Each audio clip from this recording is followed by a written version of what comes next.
what happened in this house tonight. Does anyone want lemon tarts? Yes, a tart would be wonderful. Oh, not now, ma'am. Go ahead, Mr. Burke. Okay. The whole story, as it happened, as I remember it, as I'm telling you. Okay. Well, here goes. At exactly 6 o'clock tonight, I came home from work. My wife, Myra, was getting dressed in her dressing room for the party tonight. I grabbed a bottle of champagne from the refrigerator and head upstairs. Rosita, the Spanish cook, is in the kitchen with Ramona, her Spanish sister, and Romero, her Spanish son. They were preparing an Italian dinner. And they were waiting for Myra to tell me to start the dinner.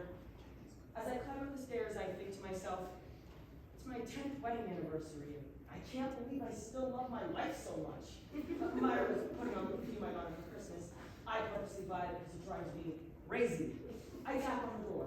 Tap, tap, tap. Myra opens it, and I hand her a glass of champagne. We make a toast. It's the most beautiful wife a man ever had for 10 years. She toasts. It's the best man in the best 10 years a beautiful wife ever had.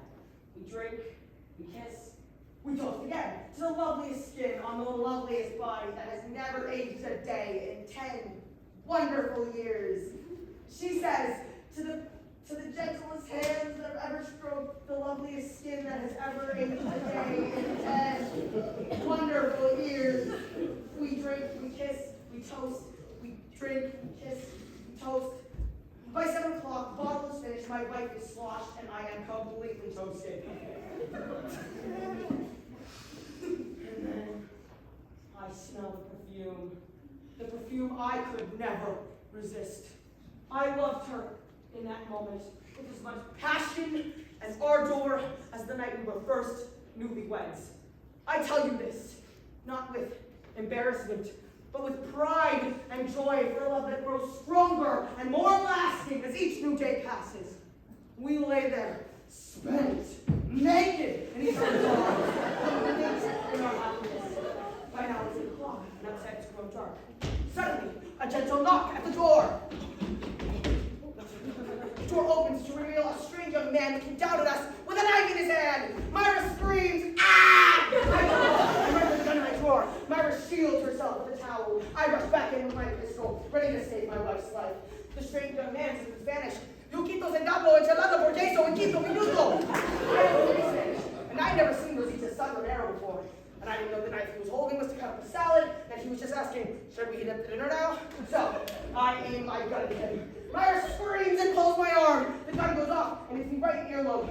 Rosita's son Romero runs downstairs to tell Rosita and Ramona, "Mamacita, mira que pasó el hombre a la olla. El hombre que loco que bang, bang." The crazy man took a shot at him. So, Rosita, Ramona, and Romero leave in a huff. My ears bleeding all over Myra's new dress. Suddenly, we hear a car pulling up. It's the first guest. Myra throws on a bathroom and runs downstairs to stop Rosita, Ramona, and Romero. Otherwise, we'll have no dinner.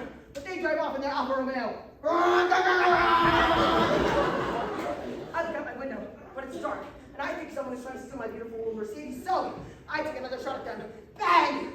Myra runs down to the basement where we keep the old cedar chest. She's looking for the dress she wore last year, for bonds for Israel. She can't find the light, trips down the stairs, and passes out in the dark. I run downstairs looking for Myra. Notice the basement door is open, and worried the stranger that the kid is coming back, so I lock the door, not knowing that Myra is still down there. Then I run upstairs to get some aspirin for my earlobe because it's killing me from the hole in it.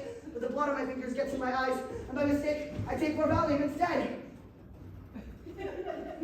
I hear the guests downstairs, and I want to tell them to look for Myra, but suddenly I can't speak from the Valium, and my ears bleed all over the white rug.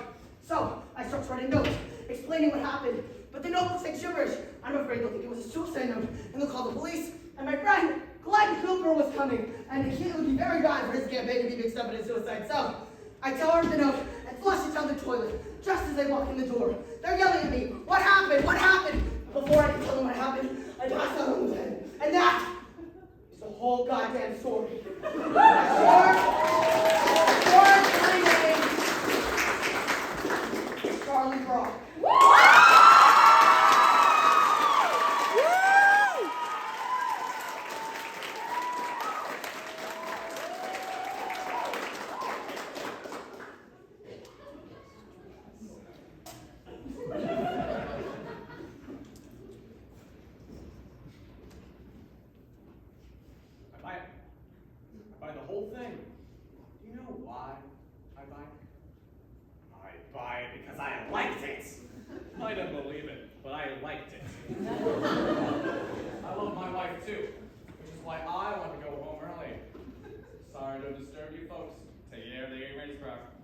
Happy anniversary.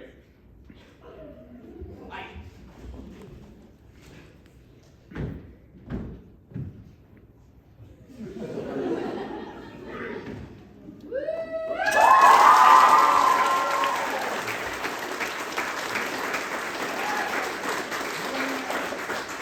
Where in the whole wide world did you find the guts to tell a story like that?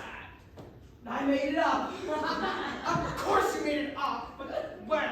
As I was telling you, sentence by sentence, word by word. I didn't know where the hell I was going, but I just kept going. You don't even speak Spanish. I made the Spanish up too. Shit!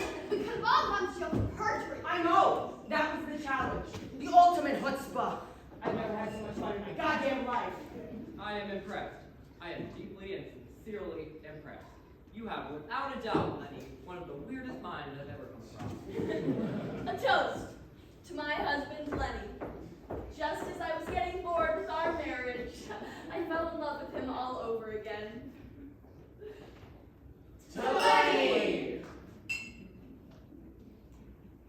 I have an interesting question. What? What do you think really happened to Charlie and Milo?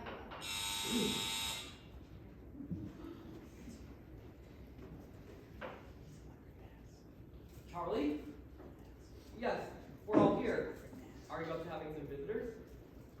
Wonderful. We're dying to hear the story. We're on the way. Charlie is going to tell us the entire story. I hope